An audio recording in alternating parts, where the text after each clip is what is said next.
저는 30살에 은퇴했는데요. 이게 계획된 은퇴는 아니었어요. 사실 당시에 일을 그만둘 때에는 다시 회사로 돌아가리라 생각했었거든요. 그래서 은퇴한 이유라기보다는 일을 그만둔 이유라고 하는 게 더 맞을 것 같아요. 제가 30살에 결혼을 했고 결혼한 후 얼마 안 되어 일을 그만두었어요.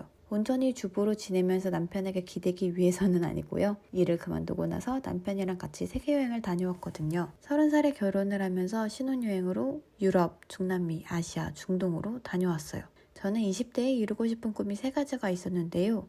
하나는 교환학생, 다른 하나는 워킹홀리데이, 마지막 하나가 바로 배우자와 세계여행하기였어요. 20대 때 이루진 못했네요. 아무튼 저랑 결혼하려면 세계여행을 함께 해야 했기 때문에 남편도 결혼과 동시에 10년 넘게 다닌 회사를 그만뒀어요. 제 덕분이라고 해야 하나요? 때문이라고 해야 하나요? 1년 조금 안 되게 세계여행을 하고 돌아왔고 이후에는 제가 배우고 싶은 게 있어서 남편이랑 유럽 쪽 나라에 가서 6개월 정도 공부했어요. 저는 학원을 다녔고 남편은 놀고 먹었고요. 이후에 한국에 돌아오고 나서 다시 취직을 하려고 하니 속이 좀 갑갑하더라고요. 어딘가에 얽매여서 일하고 싶지가 않았어요. 또 저도 남편도 외국에서 사는 경험을 많이 하고 싶어서 디지털 노마드로 살고자 결정했답니다. 그래서 지금 열심히 노력하고 있고요. 은퇴할 계획으로 일을 그만둔 건 아니었지만 세계여행 이후에 다시 회사로 돌아가지 않아서 결국 은퇴한 게 되었어요. 세계여행도 돈이 있어야 하지 않냐고 생각하실 수도 있어요. 하지만 꼭 그렇지는 않아요. 저희는 결혼 비용에 드는 다른 비용을 줄이고 세계여행을 택한 거였거든요. 먼저 저희는 전셋집 대신 월세집을 택했어요. 때문에 목돈에 들어갈 일이 없었어요. 풀옵션 투룸 빌라에서 시작했기 때문에 혼수를 하나도 하지 않았어요. 숟가락, 접시 같은 것만 이케아에서 2개씩 샀고요.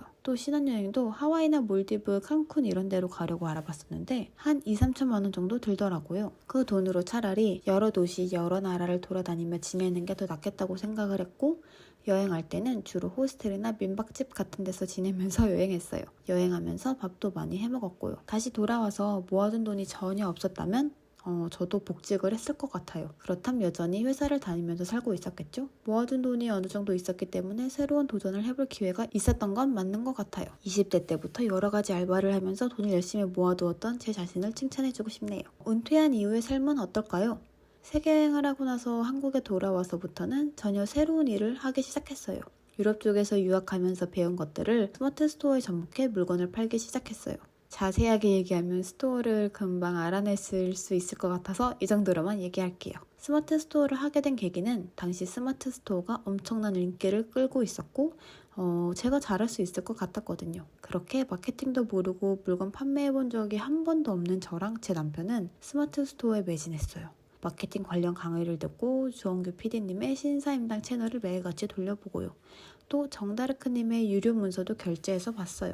중국 공장에 컨택해서 원하는 제품이 있는지 물어보고 수백 가지, 수천 가지 샘플을 받아보고 제가 실제로 사용해보고요. 그렇게 사용해보면서 마음에 드는 제품을 수입했고요. 수입은 난생 처음 진행하니 관세 통관 등 모르는 부분 투성이었는데 이 부분에 대해서도 공부하면서 진행했어요. 무역 영어에 대한 공부도 당연히 했고요. 그렇게 제품이 들어오면 스튜디오를 빌려 사진을 찍고 인스타그램도 만들어서 홍보하고 페이스북 광고도 하고요.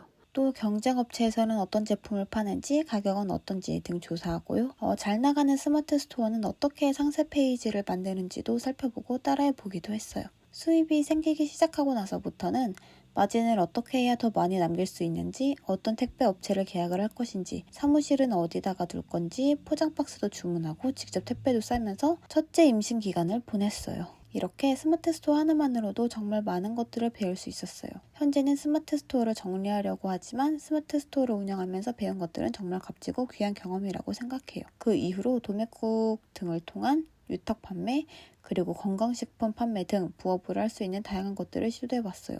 하지만 모두 수익을 내지는 못했어요. 그 중에서도 돈을 많이 벌 수 있느냐 아니냐랑 상관없이 나에게 맞는 일들이 따로 있더라고요. 그래서 현재는 뭘 하고 있냐 물어보시면 저는 블로그를 운영하고 있어요. 티스토리와 워드프레스 2가지 운영하고 있고요.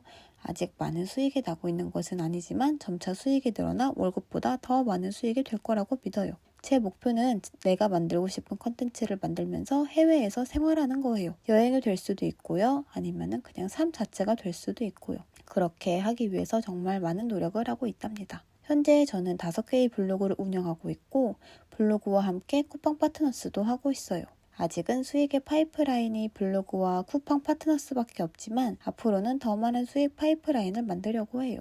블로그도 좀 안정된다 싶으면 개수를 늘릴 예정이에요. 여기 보시면은 쿠팡 수익이 10월 11월에 비해 월등히 높아진 것을 보실 수 있는데요. 어떻게 수익을 이렇게 높일 수 있었는지 다음 영상에서 알려드릴게요. 워드프레스 블로그는 전문적인 블로그로 운영하고 있거든요. 관심 분야가 생기면 블로그를 새로 개설해서 계속 운영해 나갈 예정이에요. 유튜브 채널도 지금 이 채널을 포함해 2개를 운영할 거고요. 쿠팡 파트너스는 수익을 올리기도 할 거고 또 다른 제휴 마케팅에도 도전해 보려고 해요. 아마존이나 알리익스프레스뿐 아니라 링크프라이스, 부킹닷컴 등 정말 다양한 제휴 마케팅이 있다는 걸 알게 되었고 어떻게 하면 되겠다라는 감이 조금씩 생기기 시작했거든요. 마지막으로 상반기 안에 전자책도 작성해서 판매할 예정이에요. 이렇게 2024년은 정말 바쁜 한 해가 될 것 같아요. 아기들 키우는 엄마가 집에서도 충분히 수익을 낼 수 있다는 것 제가 보여드리고 싶어요.